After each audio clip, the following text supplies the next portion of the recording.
This week I'm driving the 2022 Volkswagen Jetta GLI.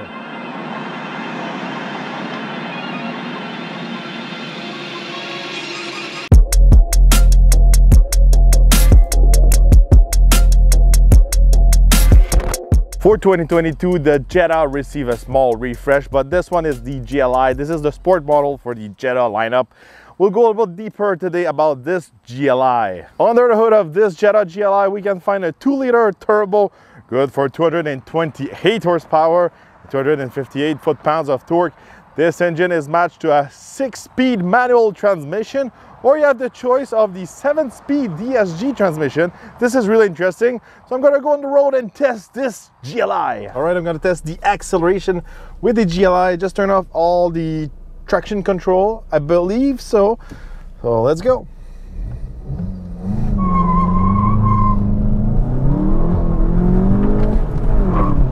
Traction control is still on. All right, obviously it's a front-wheel drive, a lot of power under the hood, 4 front-wheel drive. It's really struggling to do a great start of the line. There's other competitors with limited slip differential who does a way better job. But still, you're able to do the 0 to 100 kilometers in about 6.3 seconds. It's not that quick, and it's not that easy to really make this time, obviously, because, you know, it's struggling off the line. It's tough to make a good start with that traction control. Even, you know, if the traction control was completely off, I believe, you know, with the you know, front-wheel drive, we don't have any big tires in the front, you know, to have a lot of grip. It's still a pretty big car. I don't believe, you know, you can do a little bit better than that. All right, on the road with the GLI.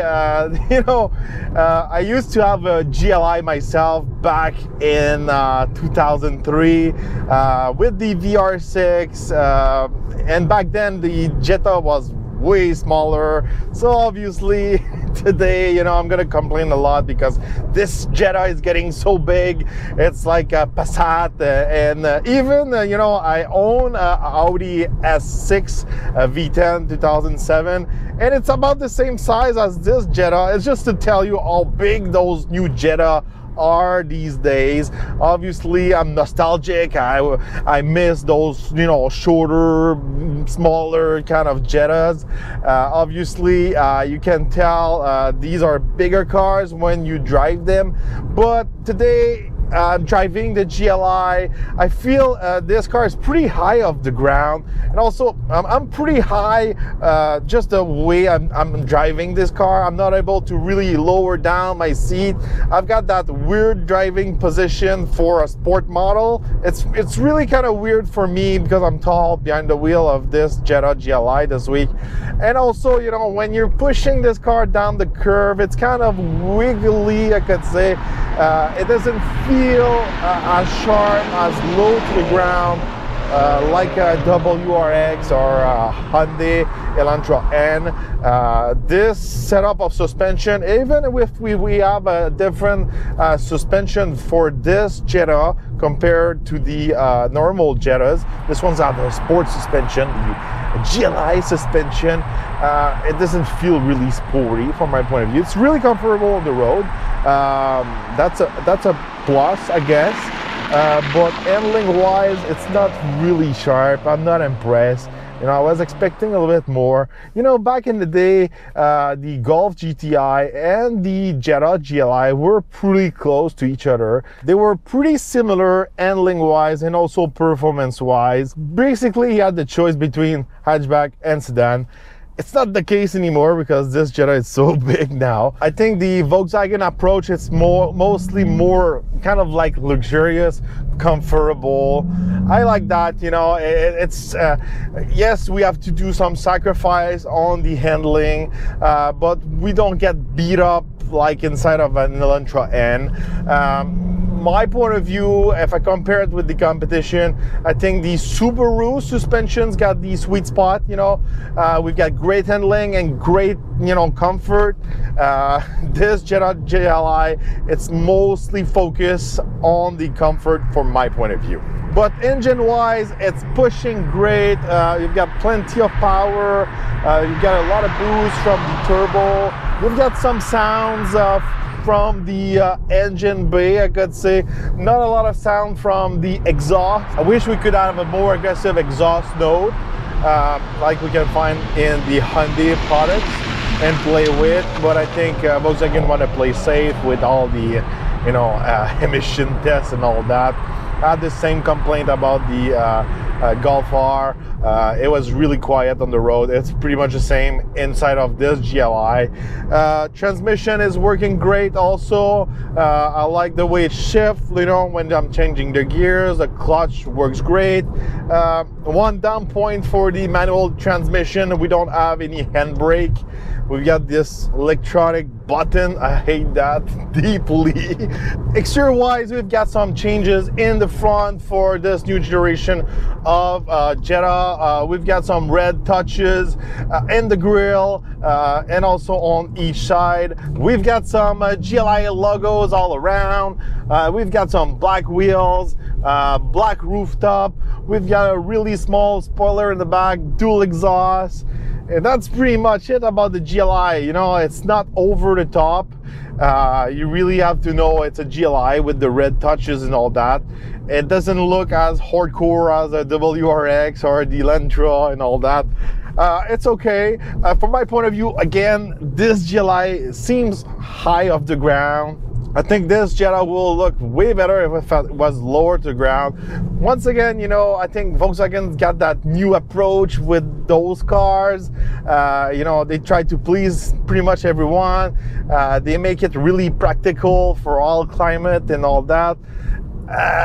You know, we're not buying the normal Jetta.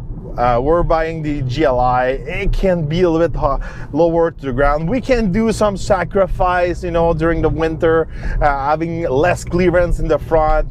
I think it will be a little bit more fun to have a lower Jetta from the factory, from my point of view. Stepping inside of the GLI, we've got a really nice interior. We've got some red touches all around because it's a GLI. We've got some kind of like pattern. It looks kind of like a futuristic wood mix of black and red stitching inside of the doors, on the seats, also surrounding the shifter. Those seats are pretty nice, they're comfortable, but once again, I've got this weird position of driving. I'm way too high. I wish I could lower down the seat. Otherwise, we've got a really nice steering wheel with GLI on it. This is like unique for the GLI. Nice cluster in the front of me, all digital. Nice screen also, works pretty well, pretty simple. For the climate, it's really easy to use also. We've got buttons, a big large place to put our phone and recharge it wirelessly. Otherwise, you know, plain and simple, nice interior. If we step in the back, plenty of space. This is probably the main focus why you would choose a GLI over any competitor. It's really the practical side of this car. We've got a lot of space in the back, a big trunk. It's a really big trunk. You know, all these sporty, you know, sedan who's gonna compete against the GLI cannot compete with that size of trunk. This is one of the biggest one. This is really the angle why you would choose the GLI. The space in the rear and also the space in the trunk, they are huge and they are excellent. Also for the GLI, we can change our modes. With those modes, you can play with them. Eco, you can put in Eco, Sport and all that. You've got the individual mode. You can play with a lot of feature inside of that mode. From my point of view, it doesn't change much. You know, when you play with those modes, let's say inside of a Elantra N or you know, a SRT model or even a BMW, it changed a lot. Inside of this GLI, it doesn't change much.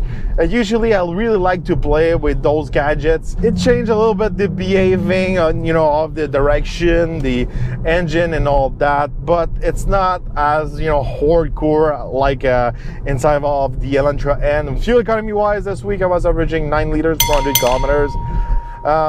It's not, you know, that great, but still for the horsepower, the size, the practicality of this car, it's pretty decent, you know, having this kind of fuel economy. And I'm pretty sure, you know, if you do a lot of highway, you can go down in the 7 liters per 100 kilometers. So that's pretty decent. Price wise, the model I'm driving and the base price for the GLI starts at $31,895. And if you choose the DSG transmission, it's good for $33,295. Pretty decent for the price. See, that price is really aggressive if you compare it with other sport models, sedan. That's pretty good. So overall, if I compare this GLI to other kind of like similar competitor I drove lately, like the WRX, the Elantra N line, and also the Elantra N, I could say this one is the most practical one for the space, the size and all that. For the handling, it's not in the game. You know, the WRX or even the Hyundai are way much more aggressive. This one is the most comfortable on a daily base, I could say, but it doesn't have the sweet spot like the Subaru. I wish this GLI had the 4Motion. With the all-wheel drive system, probably it would be a better buy from my point of view. Maybe a little bit more expensive, but with the all-wheel drive, it will be a bit more interesting and even more practical. I know, you know, Volkswagen, Audi and all that, probably they don't put the 4Motion on the GLI because it starts to play in the Audi territory. Probably that's the case. From my point of view, it will be a better buy. And also, when you put a more powerful engine with a front wheel drive, you're always limited for your performance and your traction and all that. So it will be a little bit better with a good 4Motion from my point of view. So let me know in the comments, what do you think about this Jetta GLI? Do you think it's cool? They have a more like practical approach, more comfortable suspension and all that? Or you wish, just like me, will be a little bit more sharp, a little bit more hardcore for the suspension, for the exhaust and all that, just to be a little bit more fun? Let me know your opinion in the comments. Don't forget to subscribe, like and share, and we're gonna see each other on the next review.